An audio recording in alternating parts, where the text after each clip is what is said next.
This is something you guys have been requesting the hell out of for a long time. It took a lot of time, but I finally found 3 stories that take place during school lockdowns.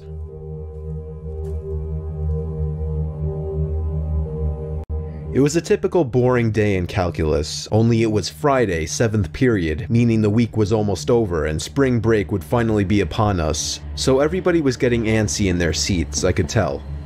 We didn't have a test that day like a lot of my friends did with their other teachers, so our teacher in the middle of class just decided to start playing games with us on Sporcle.com.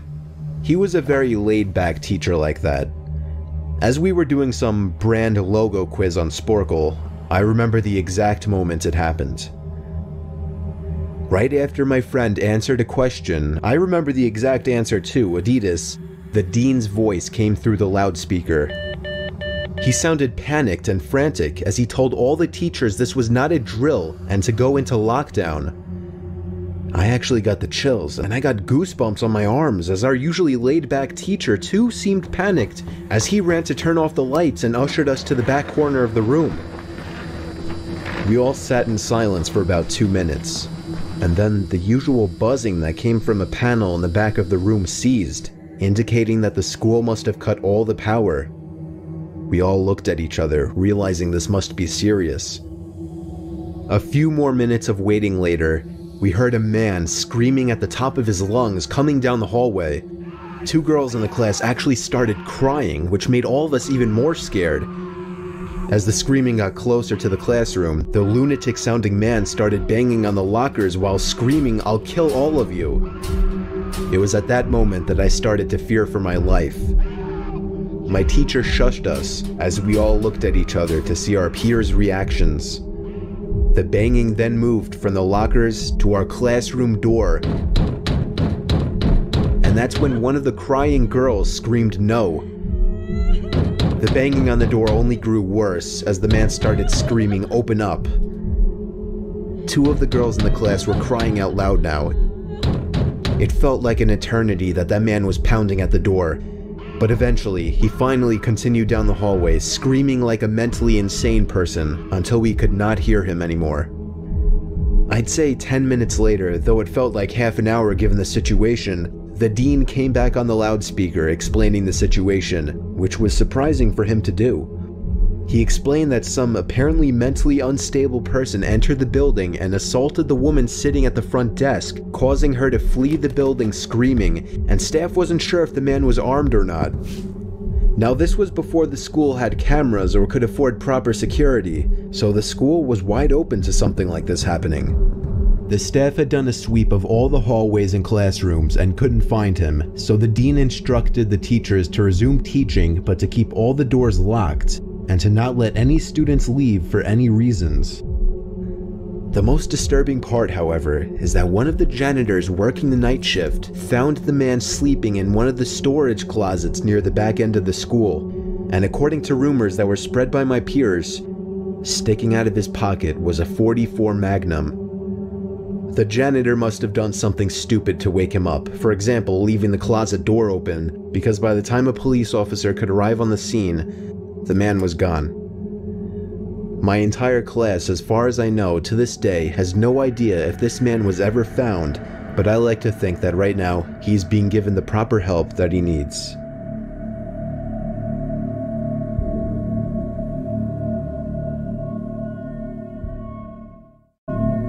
My school has 2 lunch periods. First lunch period is for all 6th graders and some 7th graders.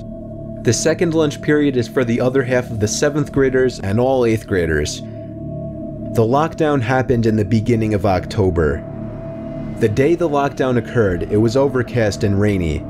During the first lunch period, I heard 4 loud booms. I personally thought it was thunder, but the entire lunch crowd started screaming. I was thinking those kids were just serious pussies, but the campus security came in and started yelling at people to go into the multi-purpose room, and the kids who were in line buying lunch had to throw out their lunch and come inside. Me and some friends went inside the room along with a huge group of other kids. Everyone was curious as to what was happening. Our multi-purpose room is huge, and the back wall of the room is made of see-through glass. When me and my friends were rushed inside the campus, security was covering the glass with the curtains, and there were adults at every exit. My friend Eric was curious, as well as the rest of us, so he asked one of the adults what was going on. When he came back, he said, "You know how right in front of TMS there's those houses?" I replied, "Yeah." "There's this mentally disabled, crazy man that barricaded himself in front of his house, and he's threatening to commit suicide and kill the cops if he's evicted. He was walking around outside of school watching kids in a weird way," Eric told us. It turned out the man was also a registered sex offender, making matters worse. We were stuck in the multi-purpose room for a whole hour, taking up 2 periods. After the whole thing was settled, we were escorted to our classrooms one by one. I later found out that the man lives next to my friend Brandy, who told me about the previous Halloween when she saw the same man at his window cutting his arm and writing in his own blood, "Don't come here or I'll kill you," on his window. Of course, being Halloween, people, including Brandy, assumed it was just for the holiday. But after this horrific incident, we knew this man was mental, and we're glad he never got near us.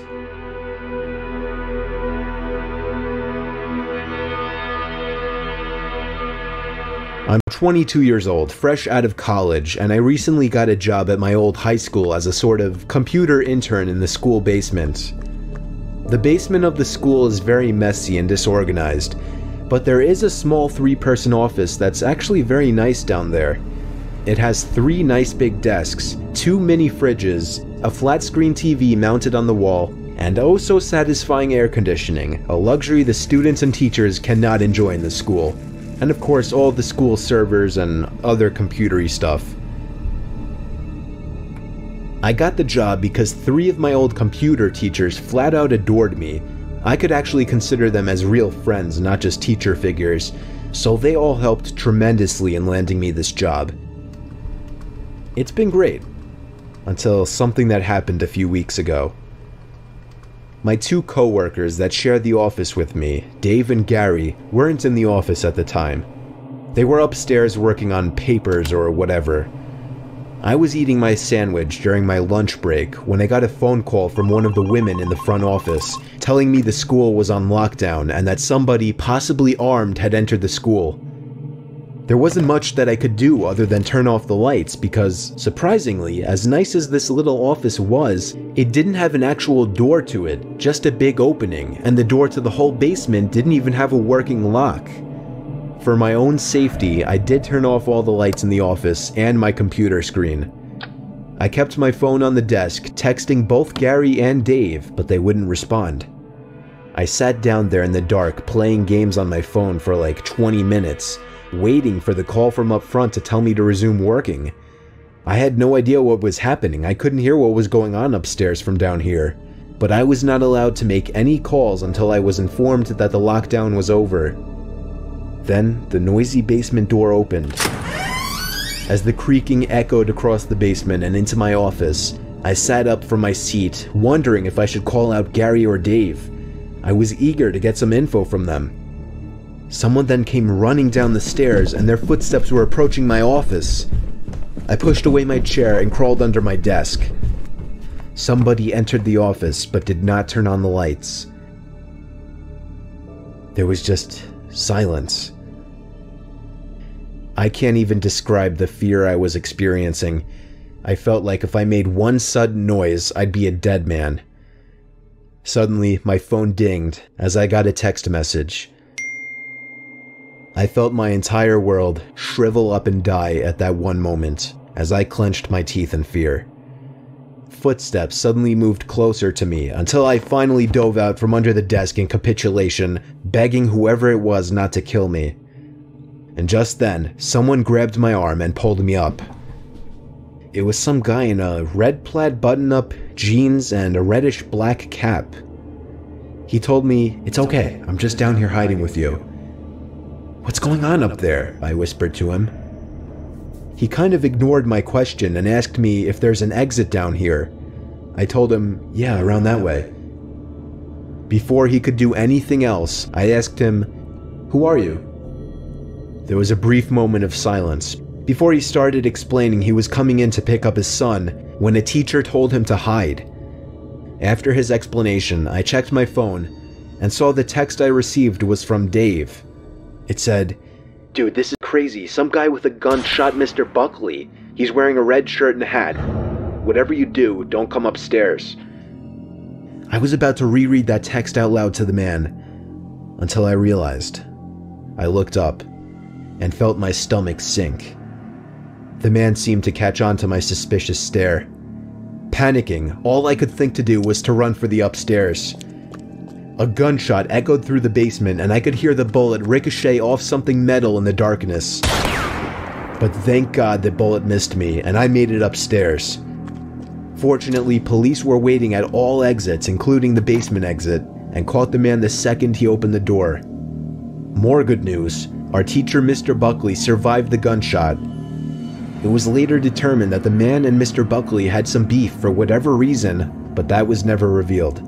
All we know is that Mr. Buckley couldn't have done anything that would have warranted this kind of reaction. And I know that the sound of that gunshot will forever echo in my mind.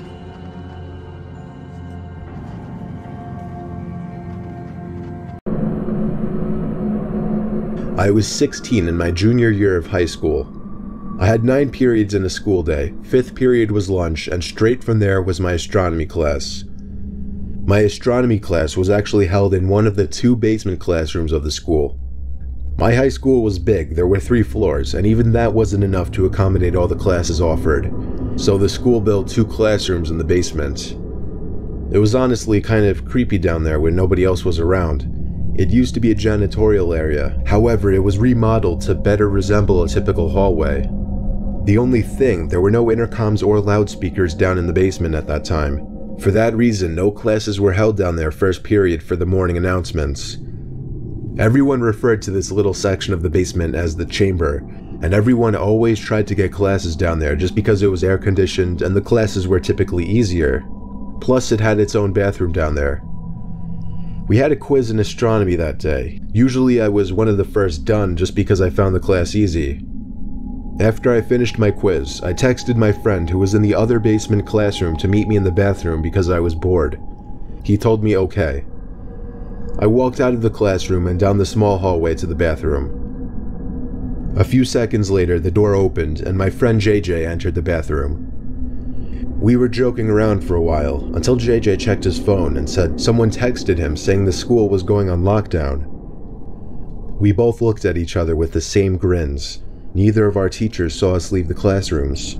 That meant we had free range of the school while it was on lockdown.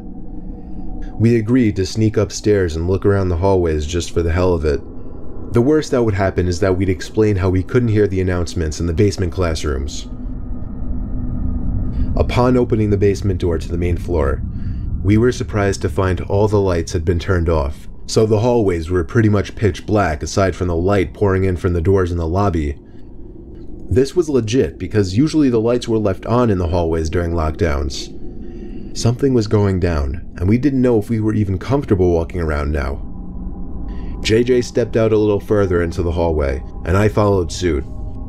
JJ then looked down the hall and said, "Who's that?" I looked, and emerging from the darkness was a man. At first we couldn't tell if he was a teacher or not, but as he got closer, we realized this guy wasn't dressed at all like any staff member. He was dressed like a bum. "Alright, let's go," I told JJ as we hurried back down to the basement. He surely saw us, whoever he was. We saw both classrooms had their doors shut and lights off, so to avoid making a scene, we decided to hide in the bathroom. I shut the light first thing and then we both went to hide in the corner stall. There was complete silence in the room, no ventilation, no heaters, nothing. Just the sound of me and JJ breathing, and an occasional drip from the sink. The door to the bathroom suddenly opened, and light from the hallway poured into the bathroom for a brief moment. The door shut, and the bathroom was once again pitch black. Me and JJ tried our best to control our breathing. The room was so silent that we could hear somebody walking over to our side of the bathroom. The person stopped and started breathing really heavily, as if they were out of breath. Me and JJ were both scared to death. JJ did something very dumb. He whispered in my ear, "We have to crawl out through the other stalls." The room was so silent, however, that even JJ's whisper could be heard from across the room. The heavy breathing outside the stall stopped, and the person tried pressing the stall door in. That was when I whispered, "Go, go," to JJ. We both crawled under the side wall to the next stall over, and then the next stall, and then finally out to the other side of the bathroom. The person was now full on banging on the stall door. Me and JJ hopped up off the floor, opened the door, and as the light filled the room again, we saw the guy from upstairs in the corner. We pounded on the door to JJ's class. The teacher let us in within seconds. JJ explained everything as the teacher locked the door, mentioning a gun sticking out of the man's pocket. I was shocked to hear this because I didn't see a gun, but I went along with it anyway. Usually a bunch of high school students would be laughing their asses off at two students causing a scene like this, but I noticed all the kids sitting in the corner looked concerned. A sudden bang at the door made everyone jump and a couple of girls squeal out of fear. JJ, the teacher, and I could see the man standing at the door, looking through the window while trying the doorknob. After a few bangs on the door out of what seemed to be anger, he turned and walked down the hallway back to the stairs. We don't know how much longer the lockdown went on for, but for over an hour we sat in silence in the room, other than the teacher occasionally asking me and JJ questions in a very concerned tone, shaking his head after everything we would tell him. Eventually, somebody from upstairs called the teacher and he instructed all of us to single file walk up the stairs and out of the building, where we would be greeted by cops. Me and JJ did the best we could at describing the man to the cops and to the dean. One of the cops patted me on the back and we were sent off to go home. After this incident, the school installed cameras everywhere and ramped up the security budget. This incident never got media attention, so honestly we never found out if police caught the guy. I'm convinced that man had no other intentions but to kill us then and there in that bathroom stall.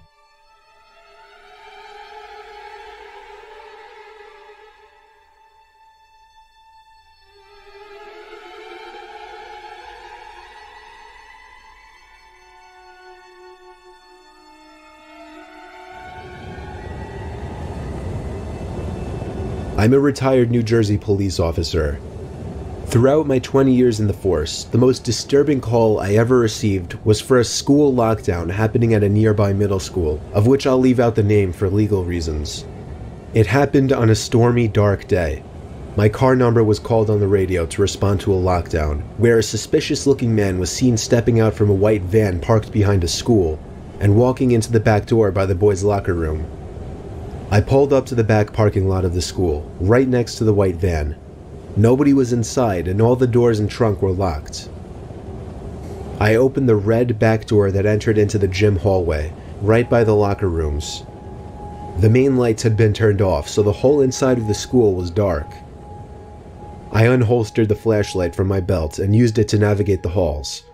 I made it to the lobby of the school, where a woman emerged from the front office quietly, telling me to check the boys' locker room but to be careful because the person might be armed. I called for backup on my radio and was assured backup was already on the way.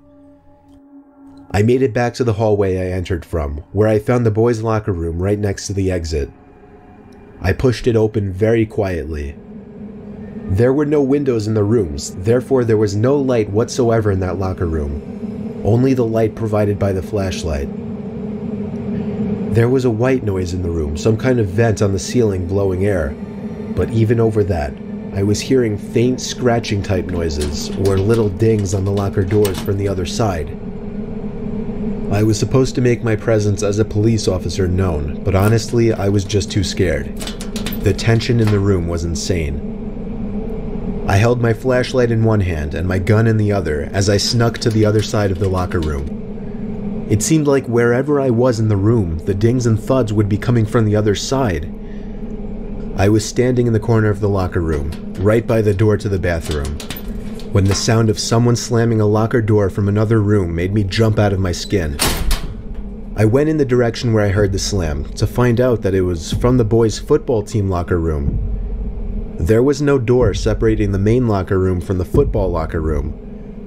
The lockers in here were also 3 times the size. I finally had the nerve to make my presence known by shouting police. After shouting, a kid started screaming help from somewhere in the room. It was very muffled though. The kid pounded on a locker door on the other side of the row I was in. When I found out that the boy was trapped inside of a locker, I felt sick in my stomach. I told him I'd be right back, once again calling for backup while running outside to where the white van was. It was gone.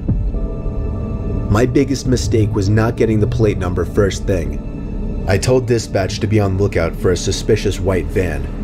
I ran back into the school and instructed the staff in the front office to end the school day and to send somebody with a key to the locker room to get the boy out of the locker. The boy was held by the man with a knife on his back, as I speculate the man was quietly trying to get the 12-year-old boy to his van. The boy was bleeding on his arm from the man cutting him while resisting. The man's van was spotted a week later in a 7-Eleven parking lot, where he was arrested after being properly identified.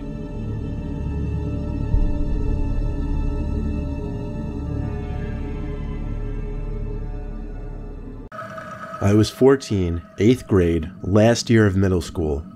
I had to go, so I got up from my seat in math class, took the wooden plank that was supposed to be the bathroom pass, and strolled through the hallways to the bathroom. The bathroom on the main floor had a sign on it saying out of order, use upstairs or downstairs bathroom. A random older guy walked up to me and asked with a smile on his face if I knew where the nearest bathroom was. I told him yeah, either upstairs or downstairs. He thanked me and walked to the stairs. So to avoid more potential conversation with the guy, I went down. I wondered who that guy could be, definitely not staff. Maybe a parent.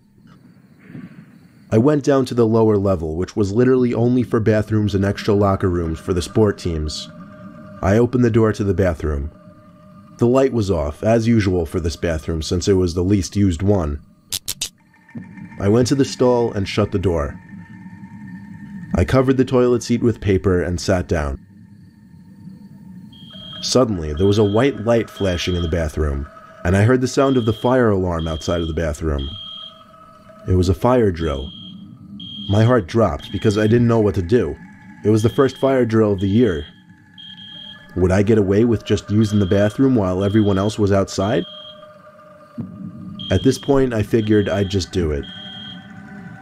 The flashing light got a bit annoying, as did the alarm coming from outside. Suddenly, the alarm got much louder. Then I realized it was because the door opened, and over came marching somebody right to my stall door. I saw their feet underneath the stall.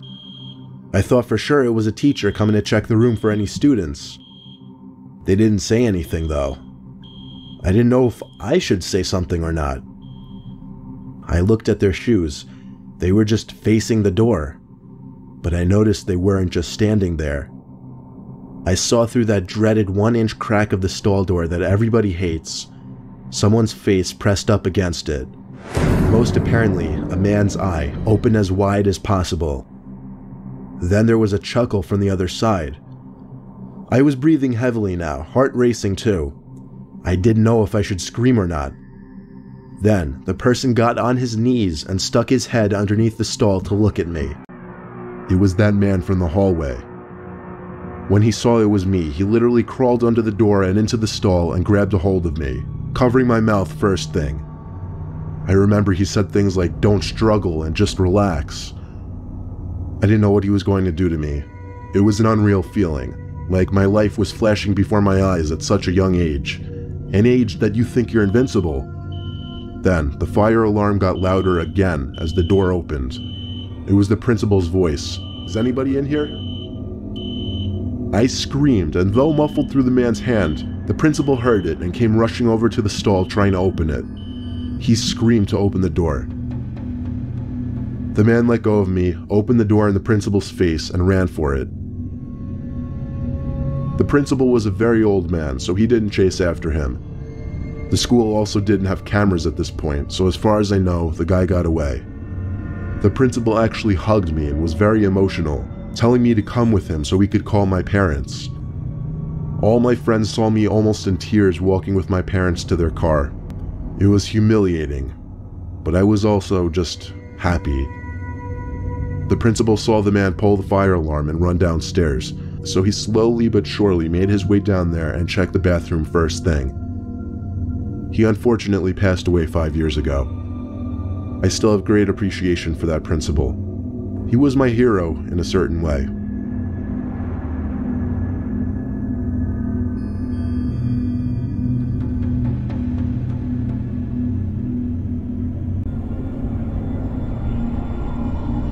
Back in high school, fire drills were usually a lot of fun, depending on what class you were in and which friends you were with.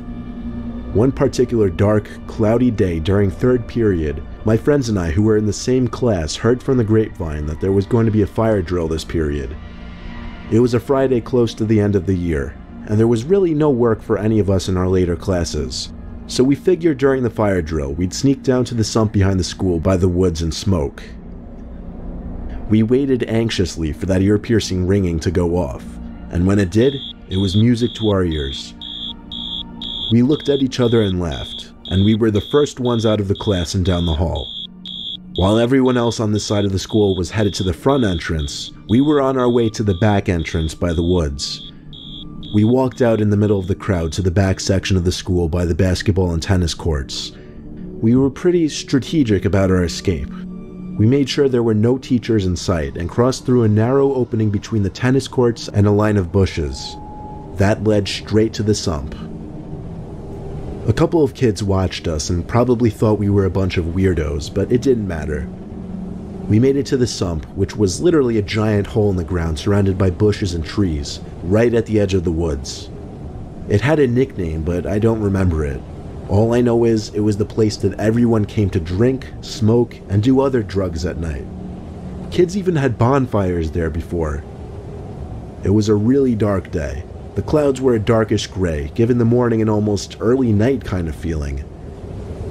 The breezy air hinted at a storm approaching too, which honestly just made it more fun for some reason. We waited until all the commotion up the hill quieted down, and we assumed everyone went back inside. Then we started talking and laughing. My friend went through his bag to get out that pipe and grinder. That's when I noticed something in the distance by the woods. It looked kind of like a person's face. A couple shrubs covered where the body would be, but what I saw just looked too much like a face. I looked away for a second to get my friend's attention and then pointed in the direction of it, but when I looked back, it was gone. They thought I was an idiot, but now that it was gone, I was like 70% sure what I saw was a person. The other 30% of me wasn't sure if I was just imagining things. It was very dark after all. They didn't want to move though, so I didn't either. What the fuck was that? My friend stopped too, but they didn't hear it apparently. There was nobody visible behind us, and once again my friends thought I was an idiot. Apparently I seemed like I was losing my mind because I became the blunt of all my friends' jokes after that. The big old shack finally came into view. It was bigger than I remembered, and more creepy looking. The school stopped using this old building years ago, probably because it looked like it was about to collapse. Even the path that led to the front door had grass growing through the cracks. The front door was wedged open, of course. Surely students came in there all the time. My friend Jack pushed open the door fully with force. It was so dark in there. There was little light from outside to begin with. It seemed like there was just a bunch of old empty crates, a lot of them smashed to pieces. There was a kind of nasty smell, however, one that my friends didn't remember the last time we were in there. The sound of something squishy plopping on the ground, and then a foot hitting the wood floor made us all jump. In the corner of the room was the shadow outline of a really tall person. We could only see him due to the little amount of light sneaking in through the window. We didn't scream or anything. We simply walked out the door the way we came in and walked quickly back in the direction of the school, aka civilization. All three of us took a look back at the window nearest to the person, and I swear to God, at that exact moment, the first flash of lightning struck, and what we saw during that flash was nothing short of horrifying. There was a guy with a seriously deformed face standing at the window, And I don't mean to talk ill of anyone with any kind of deformity, but this man almost didn't look human. Half of his face seemed to be drooping down. You couldn't even see one of his eyes. He was so close to the window too, his face was practically pressed up against it. I initiated a run and my friends followed. We got back down to the sump in less than a minute, where we collected our thoughts on what to do next, just as the rain started to finally come down. And just then, my friend Jack pointed up the hill back to the woods. There was a person standing behind a shrub, exposing only his face, just like what I saw before. This time 10 times closer, but still not close enough to describe his face. All I know is it wasn't the same person as in the shack. We ran back to the school and hid by the back entrance where it was dry. We all came to an agreement to just go home, forget about what just happened, not to tell anyone, and never go back to that shack again. And that was exactly what we did.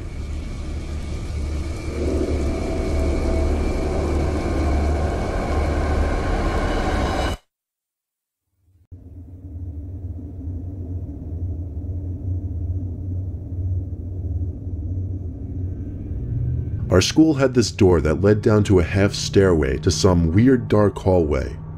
A lot of students knew about it, but nobody really knew what was down there. The door only seemed to be open during fire drills, in which just about every door in the building is opened. My friend Kyle and I were particularly interested in finding out what was down there. I'll admit I was a pretty bad student in my first 2 years of high school, and I got into a lot of trouble. So Kyle and I planning to venture down there during a fire drill wasn't one of our dumbest ideas. We had 3 classes together out of 8, so our chances of being in the same class during a fire drill was pretty decent, and luckily it happened during study hall. So as the alarm rang, Kyle and I ran to one of the bathrooms, which already had its door wedged open with a door stopper. We hid in one of the stalls until all the commotion in the hall was gone and everyone was outside. Then, getting down those stairs was a piece of cake. There was a very dim light hanging from the ceiling. It gave off just enough light to see a doorway that led to another half flight of stairs. This one to complete darkness. We looked for a light switch, but couldn't find one. We used the screens on our phones as light to navigate the dark. We found a door that had a "Do Not Enter" sign on it. Of course, what did we do? We opened the door, struggling at that nonetheless. It felt like it was 1,000 pounds, and it scraped along the floor as if it had fallen off its hinges.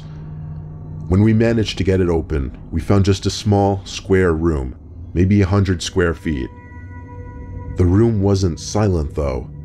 There was a little clicking sound, kind of like a metallic dinging. It was coming from a vent in the corner. We had to see what it could be. Maybe an animal or something. But as we went closer, we started to hear grunting and groaning type noises. Kyle dared me to hover the screen over the vent to see what was inside. I really wanted to know what was in there, so I did. I pressed the screen of my phone up to the vents and got on my knees. Now I could hear breathing. I pressed my ear up against the vent and immediately felt something grab onto my ear. I screamed in a panic, and Kyle quickly came and pulled the hand off my ear. I jumped away from the vent first of all, and saw a hand reaching through it. Kyle and I ran out of there, shutting the "Do Not Enter" door behind us, and running back upstairs to the bathroom. The next day, Kyle and I went to talk to the janitor, Tom.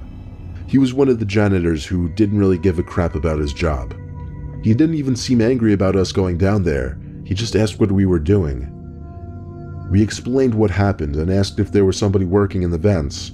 He said nobody had been in that room for years, nor was there any way into that vent down there. Kyle and I looked at each other, and I knew his heart sank just like mine did, as we both stood there wondering, who was in that vent down there that day? I used to be in the Darien School District in Connecticut during my middle and high school days. It was a wealthier district, and a lot of field trips were offered to the students.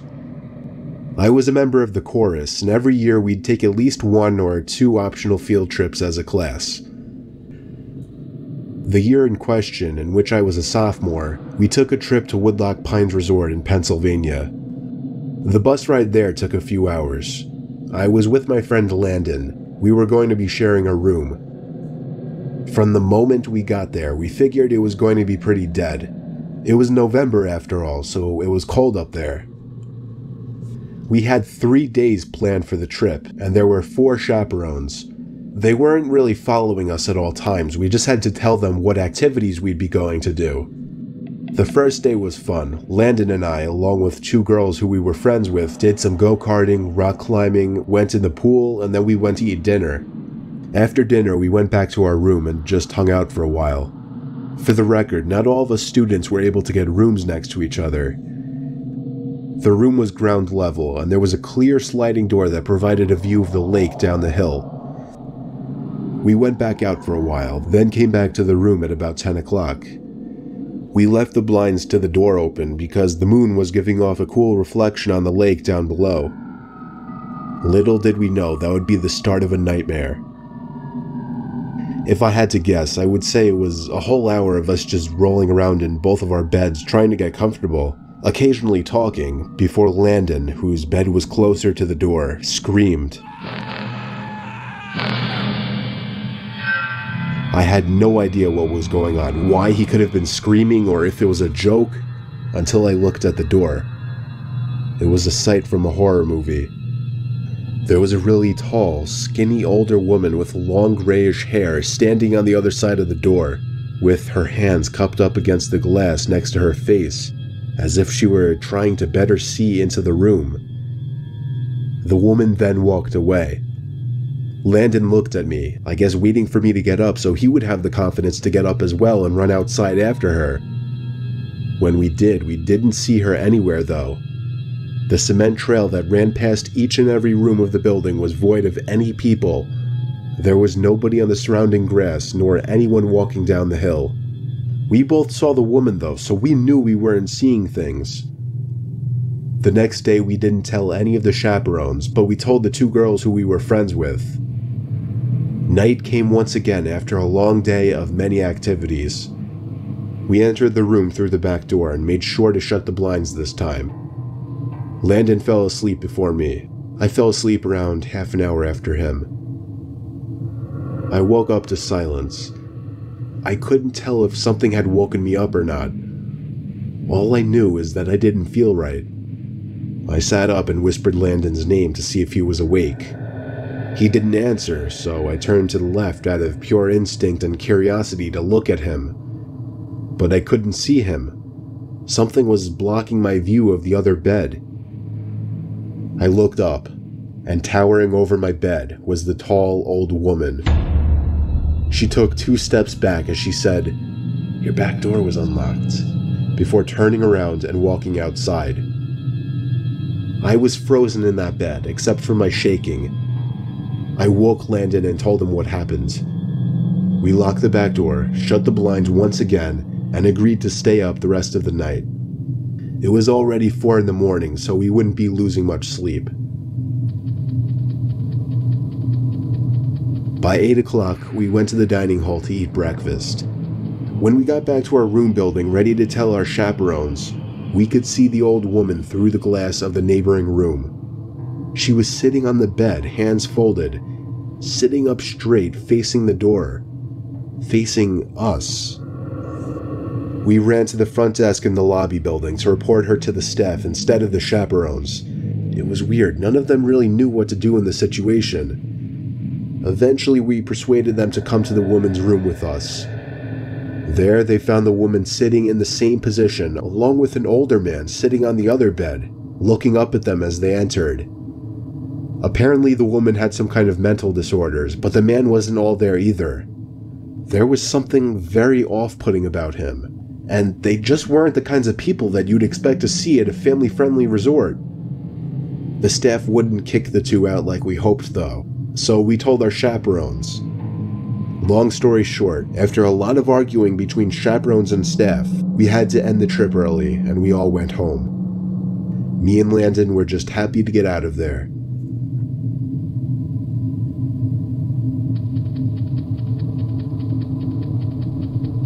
He came around from the chairs and walked over to me, asking where the group went.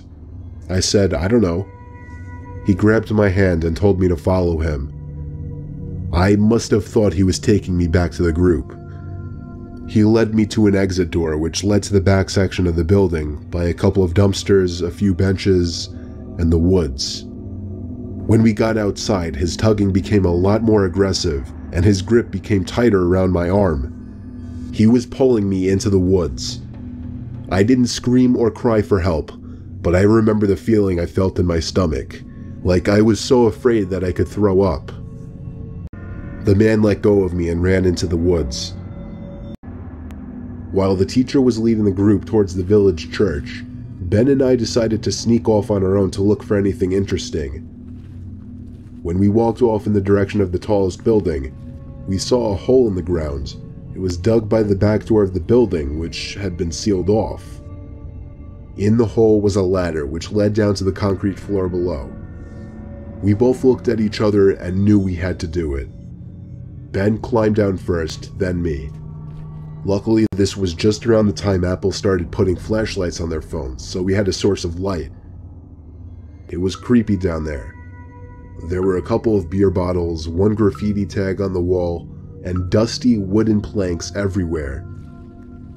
There was a wooden stairway which led up to complete darkness, since all windows and doors had been sealed shut from above. We had already gone as far as to enter the building, so we figured we'd go up the stairs too. I went first, and with each step, the creakiness of the 100-year-old wood made me feel as if I was going to fall through each and every step. Ben followed suit. This floor of the building was very tight. It seemed like there were many openings going off into different, smaller rooms. It was so dark in there you would never even guess it was daytime.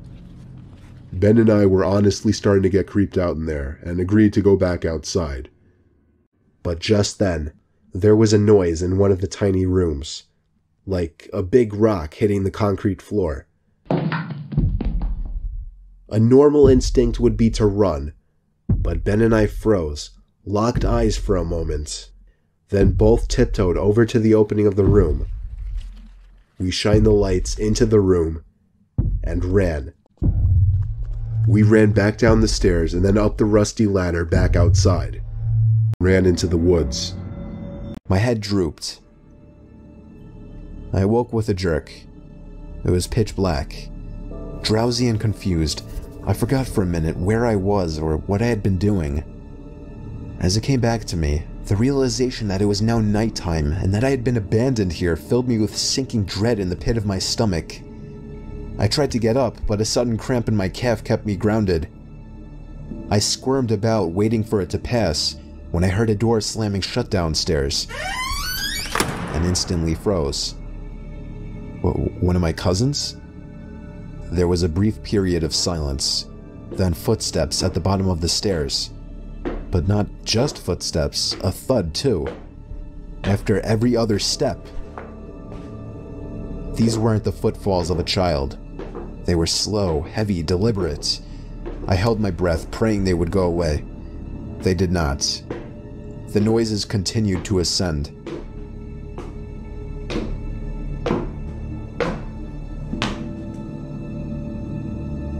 After another moment of silence, the walking resumed, this time along with a steady scraping sound, like something heavy being dragged across the floorboards. The footsteps made their way through the debris and wandered aimlessly through the various rooms. I thought I could smell something faintly putrid. The constant scrape sent cold shivers coursing down my arms and back. My worst fears were realized when the steps reached the bedroom doorway. They got closer and closer and finally stopped directly in front of the closet door. I couldn't see a thing.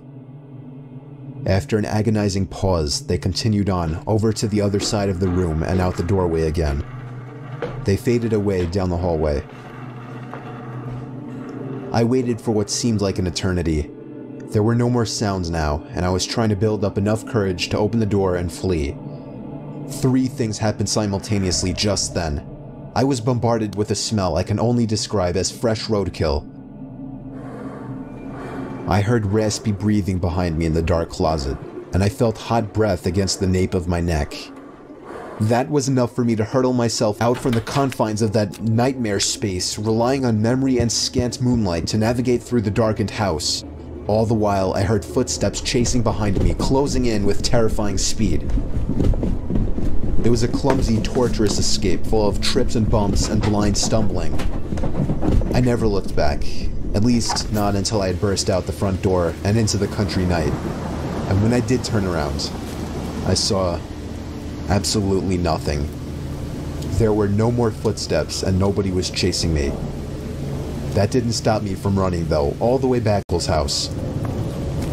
So I did end up going.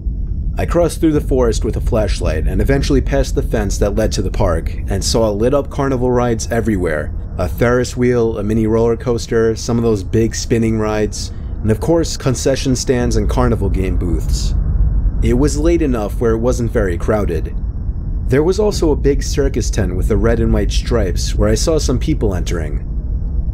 I poked my head inside, where I saw 4 rows of people in the audience, and on this mini stage were 3 clowns performing tricks. One was on a tricycle, one was juggling, and the other was just dancing around.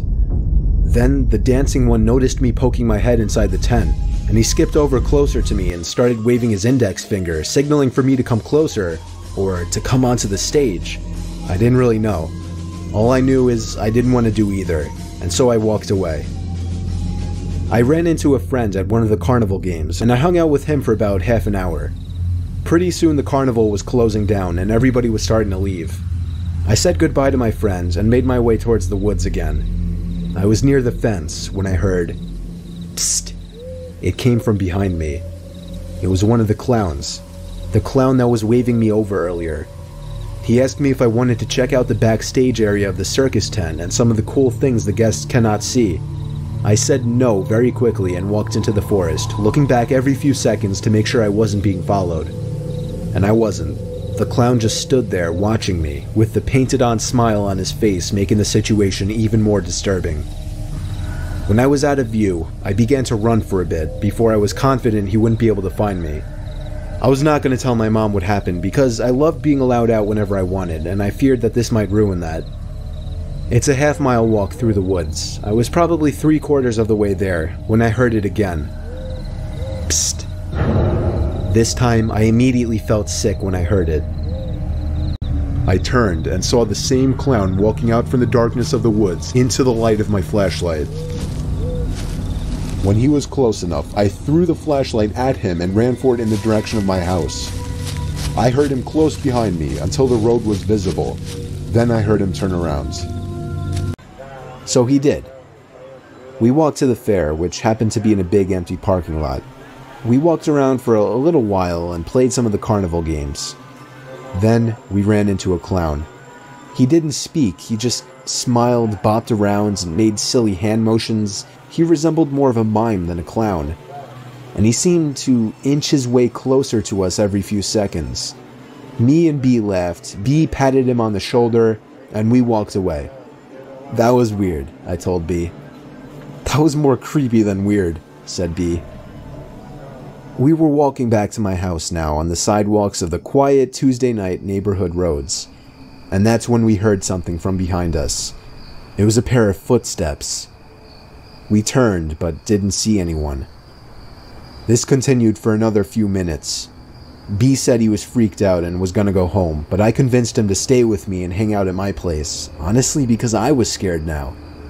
We were sure we were being followed. I was in great shape, but I could still hear his footsteps getting louder, signaling he was getting closer to me. He would even let out a little giggle that would feed my adrenaline even more.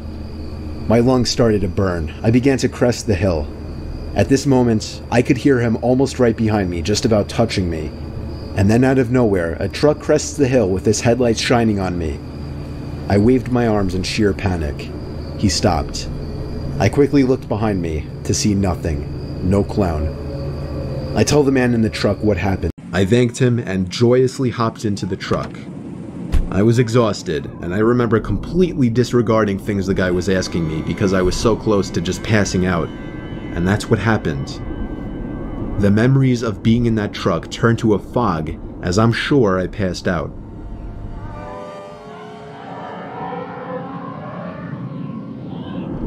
The next thing I remember, I woke up still in the moving truck. The guy looked at me and laughed, but didn't say anything. I looked around and realized the road we were on wasn't familiar. I nervously asked, where are we going? He then said, so what were you doing out this late anyway? As the man answered my very straightforward question with another irrelevant question, the sobering reality of the situation hit me. You can let me out anywhere, I told the man. The man responded with a firm no. I felt like throwing up as he said that. No, I really actually felt like I was going to throw up. I started to gag as I felt more and more nauseous by the second. The man took his eyes off the road to look at me, and that's when I thought of the perfect distraction. I turned in his direction as I continued to gag, and he started to kind of lean away and slow down the car. Thankfully, I drank as much as I did because I finally threw up and made a point of doing it all over the man's lap. The man yelled in frustration and stopped the car, and that's when I took it upon myself to run for my life into the woods and duck behind a few bushes. The man came following into the woods with a flashlight, and on 2 separate occasions, he shined the light straight over me without noticing. Eventually, I heard his footsteps walk even further into the woods past me. That was when I ran back to his truck, but unfortunately, he was smart enough to lock it. So it also made it more fun to have the woods as an added hiding spot. I failed to get the simplest information from the guy that would have allowed me to actually properly report him. All I knew was that he drove a faded blue '99 Ford Explorer. This was the perfect opportunity for me to run for it. Then, the most unexpected happened. The sound of a shoe on freshly fallen leaves and twigs snapped from right behind my ears, and before I could even turn around, I felt 2 hands grab my shoulders with a very strong and tight grip. I squealed in pain for a bit and screamed stop, managing to escape the grip and run for the checkpoint. I didn't make it to the checkpoint anyway though, because I ran into one of the seekers right at the backyard gates. And of course, the woods were off limits. I'm happy to have such fond memories with friends as a young child, but that still doesn't take away from the fact that this was one of the most horrifying experiences of my life.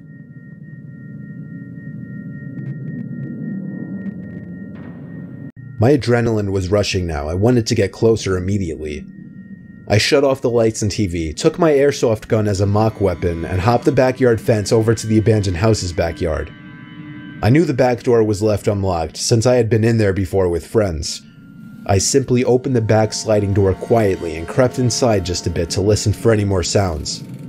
There was a weird, steady, creaking type noise. It was very low, but it was evident. It was also as dark as it could get in there. I flicked on the light attachment on my airsoft gun and aimed it in front of me, actually feeling pretty cool for a moment. I now stepped fully into the house, and the sound grew louder. I scanned the living room, completely empty, as were the other rooms on this floor. I crept over to the basement door, which was open. The sound was coming from down there. I felt my heart begin to race, and my gut instinct was telling me to turn around and leave now. But I guess my teen boy adrenaline and curiosity got the better of me. I took one step at a time down the stairway as the creaking sound got louder, and when the opening to the basement finally became visible, I aimed the gun light around the room. I froze when the light landed on something that was moving. It was a rocking chair. I got a serious pain in my stomach when I saw the back of somebody's head sitting in the rocking chair. When the light landed on them, the chair stopped rocking. I ran up the stairs, slammed the basement door shut, ran outside, slammed the back door shut, and locked my front and back door after getting back inside. By some miracle, I saw another car approaching in the distance, and I ran out into the middle of the street, waving my arms like a lunatic. The car tried to avoid me, but I wouldn't let it. They were forced to stop, and I yelled at them to help me before they came back.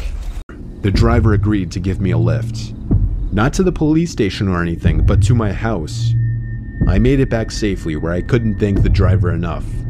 So when I wasn't eating, I was mostly just sitting in that room with the TV on in the background, and doing schoolwork on my laptop.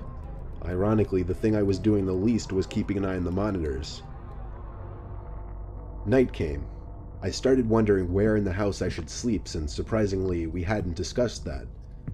So I sat back down at the desk and looked at all the different rooms on the screens to see which rooms had beds or couches. I noticed something I wasn't expecting to notice though.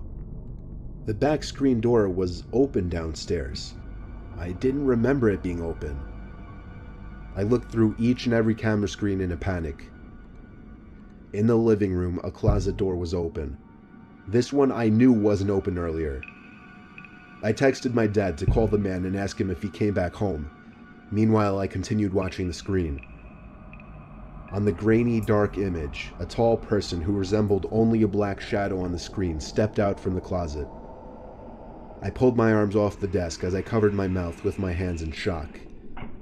As I did this, however, my left elbow pulled some heavy object from the desk onto the floor, creating a big thud. The person in the image very clearly moved their head up to the ceiling as a response to the noise.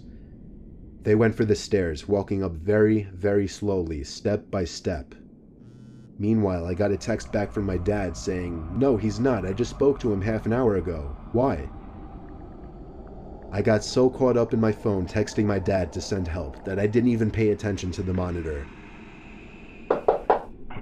There was a knock at the door. I looked at it and then the screens. The first screen I laid my eyes on was the one showing the person outside the door to the room I was in. When I remembered that door had no lock, the only thing I could think to do was jump out the window into the bushes below. I ran halfway down the block and then stopped when my dad called me.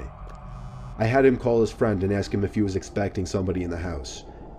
The man said he had no relatives or friends who had his key or would ever let themselves into his home. So he called the cops and had them review the footage. I got to watch all of it, and it showed everything.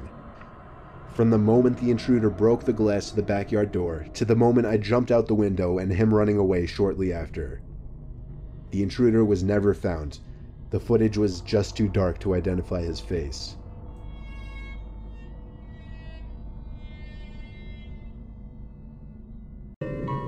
I'm not a big dude, but whoever this guy was appeared to be, so I wasn't going out there. Shockingly, this didn't scare the person away. In fact, they walked over to the back door and tried the doorknob. I ran to get the phone, and then I yelled into the sunroom, "I'm calling the police." Thankfully, this worked. He ran off. I didn't actually call the cops, though. Instead, I texted my friend just to let him know of an almost break-in. I slept through the night in an upstairs bedroom, locked. I used to use Snapchat a lot last year and the year before. This story takes place during the summer of 2015 when I was 14 years old. I would Snapchat this one friend of mine regularly. We were both on each other's best friends lists. I'll call him Ben for this story. One night, he hadn't snapped me in a while, so I sent him a funny picture. He didn't open it for a while, so I sent another funny photo of myself. Coincidentally, I happened to be in the app when I saw that he finally opened them. Usually he would respond within a minute, but this time he didn't respond at all. I decided to text him instead, saying, "What's up?" I got a read receipt within the minute. No response though. I didn't know what was up with him or if I did something to piss him off, but I wasn't going to beg him to respond to me, so I put my phone down and focused on something else. Eventually I started having a conversation with one of my other friends through text, and somehow Ben's name came up, and the fact that he had lost his phone. I made sure my friend was absolutely certain that Ben was still missing his phone, and he said yes. I called Ben's house phone number. His dad picked up. I asked to speak with Ben, and Ben himself confirmed he was missing his phone. I told him somebody had his phone because they were opening his Snapchats and reading texts. He freaked out and told me to come over, but I really didn't want to. I told him I'd message them asking to return the phone. I sent a bunch of texts to the person. It said read for every single one of them, but I didn't get a text back. Instead, I eventually received a Snapchat from Ben's phone. I opened it, and it was a picture of a really weird-looking guy with a huge smile on his face. And the caption was, "Coming over." I called Ben once again to make sure he didn't have either of our addresses on his phone. To my dismay, he had both of our addresses on his phone. I received a text from the guy while I was on the phone with Ben, saying, "You're good looking." Ben didn't have Track My iPhone enabled, so he couldn't even try to track this creep. That night, I woke up at some ungodly hour. I'd say 3 a.m. I wasn't sure if something had woken me up or not, but I was somewhat positive that I thought I saw some kind of light just as I woke up. I sat up and rubbed my eyes, and realized it was really, really hot in the room, which was weird considering we had the AC on. As I turned to my window, an unexpected white flash of light filled the room, and I felt a sharp pain in my eyes which had become adjusted to the dark. I struggled to reopen my eyes, but when I could, I saw that my window had been opened, and someone was leaning half of their body into my bedroom with a camera in their hand. I screamed like a little girl in what was undoubtedly the most nightmarish moment of my life. It was a man at my window, and as I pushed myself back up against the wall, curled up in my bed screaming, I could distinguish the man's face to be the same face I'd seen on Ben's Snapchat. He struggled to squeeze himself back out the window, but he did manage to escape before my parents could enter the room. We contacted the police that same night and had them track the phone. They found the man in a house 2 miles away and arrested him. Ben got his phone back and I got peace of mind, knowing the creep would be behind bars. When you think of Snapchat, the last thing you would think of is a horror story, besides maybe private pictures being leaked. It was almost a year ago now. I was a senior in high school and was Snapchatting a few different people at my kitchen table at 10 o'clock. My parents had already gone to sleep. I got a notification from Snapchat. It said, "Snapchat from Hector." I did not know anyone by the name of Hector, so right away it was weird. I should mention I'm a guy, so it's not like random creeps snapping me for pictures or anything like that is a common occurrence. I didn't want to open it up right away because then whoever this was might think I was available for some kind of conversation. A whole half hour went by and I completely forgot about the snap. That is, until I got another one from this Hector person. This time I opened it right away. The first snap was taken in a really dark room, and somebody's face was just barely in the picture, though it was way too dark to give a clear description of the person. All I could tell was the person was a bit darker skinned. The next picture was taken outside, facing a road. It took me a while to catch on because of the darkness and the graininess of the photo, but there was an arm pointing down the road. I typed "Who is this?" in the chat. The message was read instantly, but there was no reply. The guy added me, so I added him back. His Snapchat score was literally 5, and he watched all of my Snapchat stories. 5 minutes passed before I got another Snapchat from this Hector guy. I opened it right away. This time, a picture taken in the middle of the street. However, I recognized the street he was on. He was only 2 blocks away from my house. Again, I typed, "Who is this?" I knew it was one of my friends messing with me on some kind of throwaway account. I texted a few of my friends who I thought might be doing it. They all promised it wasn't them, but they all found it really funny. I got a 4th Snapchat from this Hector person. I found myself getting more and more nervous opening each one. I waited a few seconds and then opened the snap. It was a picture of my block taken by the old lamppost on the corner. My good friend who lives 2 doors down came over because I was freaked out and wanted him there. He's a big dude, so him and I could take on any one person.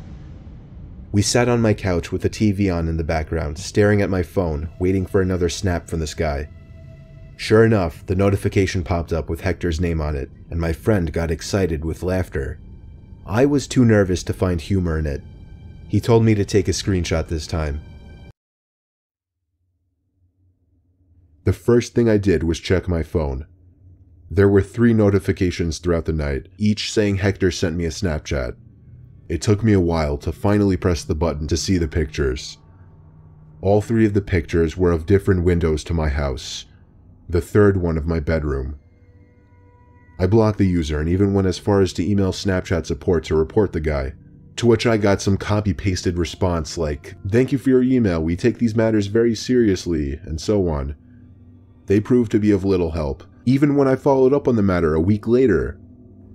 I would normally assume whoever did this was a friend, acquaintance, or just some person I barely knew from my grade.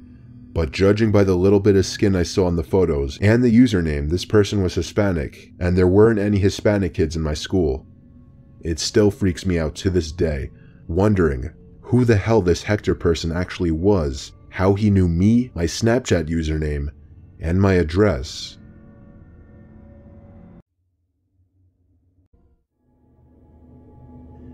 One time I had a sleepover with my friend Mike on a cloudy, dark night. There was a slight drizzle and occasional lightning. We were 13 years old. Mike lived on a dead end with one other house next to it. Across the street was a field surrounded by trees, and his backyard led to a forest. Mike and I were up late, much after his dad went to sleep. His dad's room was all the way upstairs. Mike's room was on the lower level of the house by the den, so the den was where we would hang out mostly to just play GameCube. A knock at the backyard window interrupted our game. The blind was shut, so we couldn't see outside. Mike ran to go open the blind. I told him not to, but he did anyway. As he did, I shut off the TV and lamps because I didn't want to be seen. Now that it was dark in the den and slightly brighter outside, we could slightly see outside and see that there was nothing but grass in the visible distance. A small flash of lightning confirmed that there was nothing but wet grass in all directions. We sat in the den with the lights off for a while, just waiting for something else to happen. We kept our eyes on the window, expecting somebody to come up to it. Eventually, after what felt like forever later, we turned the TV and lamp back on and pretended it didn't happen. The blinds were open this time, and every so often I'd take nervous glances at the window, just making sure nobody was out there. After getting so absorbed in the game and forgetting to take a glance at the window, there was the second set of knocks. Mike and I both jumped up and looked at each other. With all of the lights on, we couldn't really see outside. At least, not until the flash of lightning outside, just for a brief moment, lit up the night sky, long enough to show the person who was standing at the window. This time we ran upstairs to Mike's dad's room and pulled him out of bed, screaming at him to get up. The three of us ran out to the backyard in our coats and shoes, turning the backyard light on the way and also taking along flashlights. There was a buildup of mud next to the back wall of the house where the dirt patches were, and in the puddles of mud were heavy, distinct footprints of boots. We followed the footprints as far as we could, but as the mud faded away, so did the footprints. We searched high and low for anybody. We even went around front and then out into the woods. There was nobody. We all went to sleep, Mike and I in the den. I couldn't sleep though, I was terrified. Of course, the blinds were shut to the window and back door now. Just as I was anticipating it, there was a third set of knocks at exactly 12:15. I remember that number. Me and Mike both jumped from the couches and ran upstairs to his dad's room once again. This time he ran outside alone and told us to call the cops. He returned soaking wet, having found nobody. The cops came for nothing because there was really nothing they could do. The knocking didn't happen again though, and I also never slept over Mike's house again. Ever since that day, his den just always gave me the creeps.